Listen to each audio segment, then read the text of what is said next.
तो एपिसोड की स्टार्टिंग में हम देखते हैं कि ये डीमन तो नेज़ुको के अटैक से भी बच जाता है। एंड गेन्या कहता है ये तो बहुत ही तेज भाग रहा है। एंड ताइजो सोचता है कि जल्दी सुबह हो जाएगी एंड कानरोजी सान तो ज़्यादा देर तक उस डीमन को नहीं रोक पाएंगी एंड वो तो भाग जाएगा। एंड ऐसा ही चलता रहा तो वो तो हमेशा ही भागते रहेंगे एंड इसलिए हमें जल्दी करनी होगी। एंड तभी ताइजो के पैर में मोच आ जाती है एंड चोट गहरी होने की वजह से वो तो वहीं पर रुक जाता है। एंड तभी उसे जेनुसु की बात याद आती है। थंडर ब्रीदिंग करते समय हम अपने लेग के ऊपर बहुत ही फोकस करते हैं जिससे हम अपनी स्ट्रेंथ बढ़ा सकें और हम तो अपने बॉडी के ऊपर अपने मसल को कंट्रोल कर सकते हैं, बट इसके लिए तो हमारी कंसंट्रेशन बहुत ही स्ट्रांग होनी चाहिए। एंड यही सोचकर तांजरो अपने कंसंट्रेशन को लेग के मसल्स और फाइबर्स को बढ़ाने पर फोकस करता है। एंड वो तो फ्लैश की स्पीड की तरह दौड़ते हुए हान तेंगू को पकड़ लेता है एंड वो तो उसे काटने लगता है एंड उसकी गर्दन तो आधी कट गई होती है। लेकिन तभी ये डीमन तो अपनी दूसरी फॉर्म उरामी में बदल जाता है एंड ये वाला डीमन तो बाकी सबसे बहुत ही बड़ा होता है एंड वो तो तांजरो के गर्दन को पकड़कर क्रश करने लगता है। और गेन्या तो तांजरो को बचाने की कोशिश करता है लेकिन वो इसके हाथों को नहीं पकड़ पाता है। और तभी नेज़ुको यहाँ पर आकर अपने ब्लड डीमन आर्ट का यूज़ करने लगती है जिससे वो कमज़ोर होने लगता है। एंड इसी मोमेंट का यूज़ करके गेन्या उसके हाथों को उखाड़ देता है एंड तब ये डीमन तांजरो और नेज़ुको के साथ पहाड़ से नीचे गिर जाता है। और गेन्या भी नेज़ुको के ब्लड डीमन आर्ट की वजह से जलने लगता है क्योंकि उसने भी डीमन फ्लेश खाया होता है एंड इसकी वजह से इसकी डीमन पावर्स ख़त्म हो जाती हैं। और दूसरी तरफ उरामी तो फिर से उड़ जाता है लेकिन इस बार तो इसकी रीजनरेशन पावर स्लो हो गई होती है क्योंकि यहाँ पर जोहाकुटेन इनके ज़्यादातर स्ट्रेंथ का यूज कर रहा होता है। और उरामी कहता है मुझे अपनी स्ट्रेंथ को वापस पाने के लिए ह्यूमन फ्लेश को खाना पड़ेगा। एंड उसे तो ह्यूमंस की प्रेजेंस महसूस होती है एंड वो तो इन्हें ढूंढने के लिए निकल जाता है। एंड वो कहता है रुक जाओ, अगर तुम नर की गहराइयों में भी चले जाओगे तब भी मैं तुम्हें खोज कर वहीं काट दूंगा। और यहाँ पर उरामी को तो कुछ ह्यूमंस दिखाई देते हैं जो कि स्वॉर्डस्मिथ ही होते हैं और वो तो उन्हें पकड़ने के लिए भागता है लेकिन तांजो भी उसके पीछे आने लगता है। एंड ये तो फिर से जेनित्सु की टेक्निक का यूज करता है एंड तभी उसके सामने एक स्वॉर्ड आती है एंड इस स्वॉर्ड को तो तोकितो ने अपनी पहाड़ी से ही फेंका होता है और वो तांजो से इस ब्लेड का इस्तेमाल करने के लिए कहता है। और यहाँ पर तो हागे इसको अभी बहुत ही गुस्से में होता है और कहता है इस स्वॉर्ड का यूज़ मत करो, इससे तो बस एक ही बार शार्प किया। और मुइचिरो तांजरो को कहता है जल्दी करो नहीं तो वो भाग जाएगा। और हागानेज को तो तोकितो को खींच के मारता है, बट एनीवे तांजरो तो उस स्वॉर्ड को उठा लेता है एंड वो तो नेजुको के ब्लड डीमन आर्ट के बिना ही जलने लगती है। एंड तांजरो डांसिंग फ्लैश अटैक का यूज़ करता है एंड इससे तो इस डीमन की गर्दन तुरंत ही कट जाती है। और तांजरो देखता है कि सुबह होने वाली होती है एंड इससे तो नेजुको को भी खतरा होता है क्योंकि इसके ऊपर डायरेक्ट सनलाइट पड़ सकता है। एंड वो नेजुको को छुपने के लिए कहता है लेकिन नेजुको तो तांजरो की तरफ आने लगती है एंड इसे देखकर तो तांजरो सोच में पड़ जाता है कि नेजुको इधर क्यों आ रही है। लेकिन जब वो पीछे मुड़कर देखता है तो वो शॉक हो जाता है क्योंकि उरामी की बॉडी तो अभी भी जिंदा होती है, भले ही उसका सिर कट गया होता है। एंड तांजरो देखता है कि इसकी टंग पर तो नाराज़गी लिखा हुआ है लेकिन मेन बॉडी पर तो डर लिखा हुआ होता है। एंड तांजरो समझ जाता है कि इसकी मेन बॉडी नहीं है एंड ये जानते ही वो फिर से डीमन के पीछे भागने लगता है। और तभी नेजुको के ऊपर सूरज की रोशनी पड़ने लगती है जिसकी वजह से वो तो जलने लगती है एंड तांजरो से बचाने के लिए खुद से कवर करने लगता है और वो नेजुको को छोटा होने के लिए कहता है ताकि वो उसे पूरी तरह से कवर कर सके। लेकिन इससे तो कुछ भी नहीं होता है एंड अभी भी उसकी बॉडी पूरी तरह से जलने लगती है।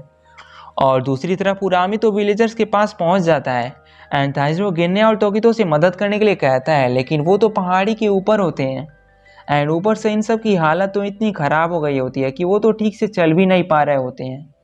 एंड तांजरो सोचता है कि अगर वो नेजुको को बचाने की कोशिश करता है तब तो उरामी भाग जाएगा, लेकिन अगर वो उरामी को पकड़ने के लिए जाता है तब नेजुको भी नहीं बच पाएगी।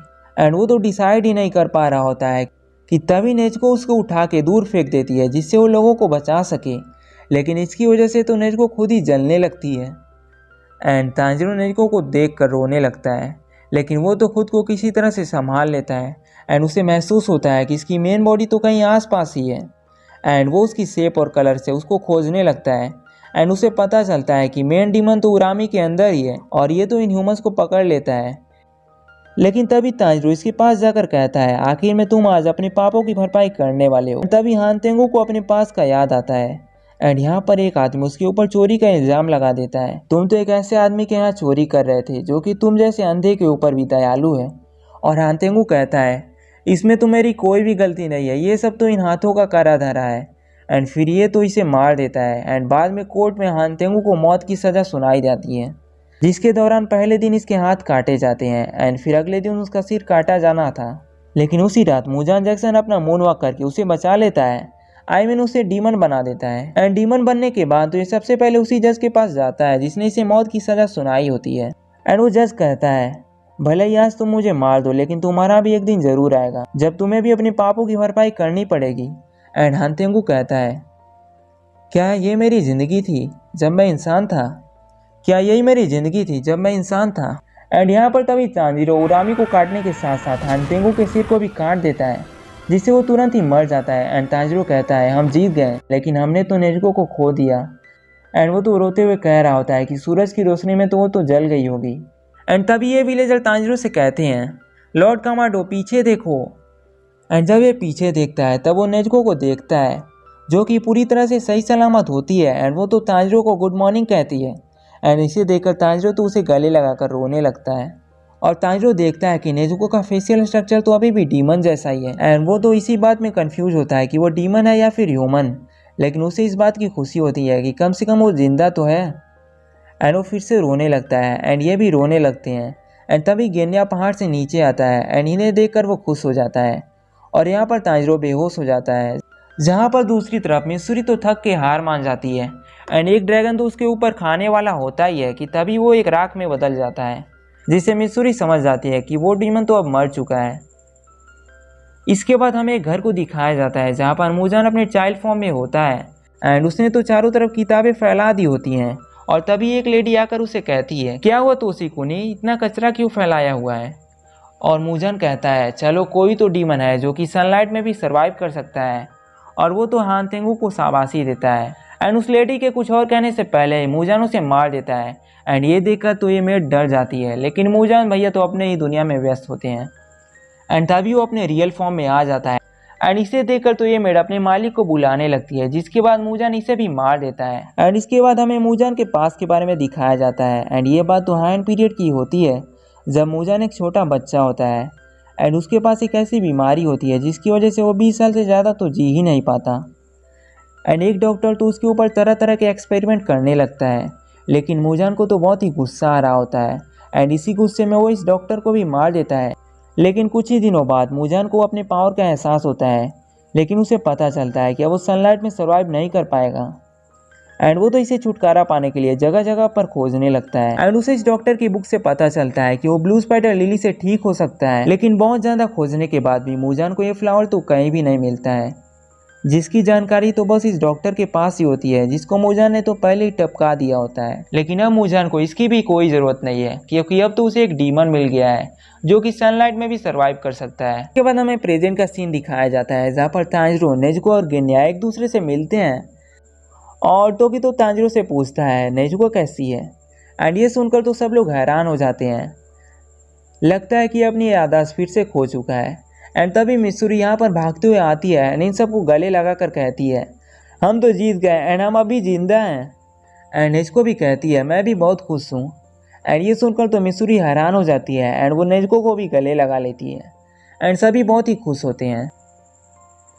एंड फिर दूसरी तरफ तमाओ तांजीरो को लेटर लिख रही होती है जिसमें लिखा होता है, जो डीमन ब्लड तांजीरो ने दिया था उससे उन्हें रिसर्च करने में बहुत ही फ़ायदा हुआ है एंड जिस लड़के को मुजान ने डीमन बना दिया था वो तो अब ह्यूमन बन चुका है नेजुको के ब्लड की मदद से।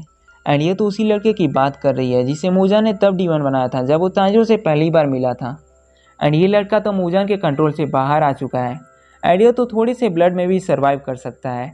एंड तमायो कहती है कि नेजुको का ब्लड कंपोजिशन तो चेंज होते रहता है एंड मुझे लगता है कि नेजुको तो ह्यूमन में वापस चेंज होने से ज़्यादा कुछ और ही करना चाहती है। एंड तमायो तो इस लेटर को चाचा मारू के बॉक्स में रख कर भेज देती है एंड वो कहती है, ये तो बस एक थ्योरी है लेकिन हो सकता है कि नेजुको तो सनलाइट में भी सर्वाइव कर पाएगी। एंड इसके बाद हमें विलेज का सीन दिखाया जाता है जहाँ पर लोग रिपेयरिंग कर रहे होती हैं एंड यहाँ पर कोतेत्सु तांजीरो को लेकर इनके पास आया होता है एंड वो तो तांजीरो को थैंक यू कहते हैं विलेज को प्रोटेक्ट करने के लिए। लेकिन तांजीरो कहता है, ये मेरे अकेले करने से नहीं हुआ है बल्कि सबके करने से हुआ है एंड मैं तो इसी स्वॉर्ड से अपर मून डीमन को हरा पाया जिससे आप सबकी फीलिंग्स जुड़ी हुई हैं। एंड चीफ कानामोरी को कहते हैं, तुम तो तांजीरो का शुक्रिया अदा करने के लिए आए हो ना, क्योंकि वो इतनी दूर से इस विलेज को प्रोटेक्ट करने के लिए आया है। एंड तांजिरो उसे थैंक यू वगैरह कहता है। तो कानामोरी कहता है मैं तुम्हारे स्वॉर्ड को फिर से बना दूंगा। एंड तांजिरो कहता है आप बना देंगे। तो कानामोरी कहता है नहीं चाहिए क्या। एंड तांजिरो कहता है अरे क्यों नहीं, ज़रूर। एंड कानामोरी ब्लश करने लगता है, जिस पर तोकितो उस पर हंसने लगता है। एंड तांजिरो और भी हार्डवर्क करने के लिए उससे वादा करता है। एंड काकुशी तो तांजिरो को फिर से ब्लाइंड फोल्ड और नोज प्लग पहना देती है। एंड फिर ये लोग इसे विलेज के बाहर निकाल लेते हैं। एंड फिर वो इन सबको बाय बाय कहकर चला जाता है। लेकिन तभी काकुशी उसका ब्लाइंड फोल्ड और प्लग्स खोल देती है। एंड यहाँ पर सब तांजिरो को थैंक यू कह रहे होते हैं। एंड इसी के साथ ये एपिसोड यहीं पर एंड हो जाता है। तो गाइस ये एपिसोड कैसा लगा कमेंट करके बताओ। एंड वीडियो अच्छा लगा तो लाइक करके चैनल को भी सब्सक्राइब कर लो एंड बेल आइकन को भी ऑल पर सेलेक्ट कर लो। एंड मैं मिलता हूँ नेक्स्ट वीडियो में। Thanks for watching.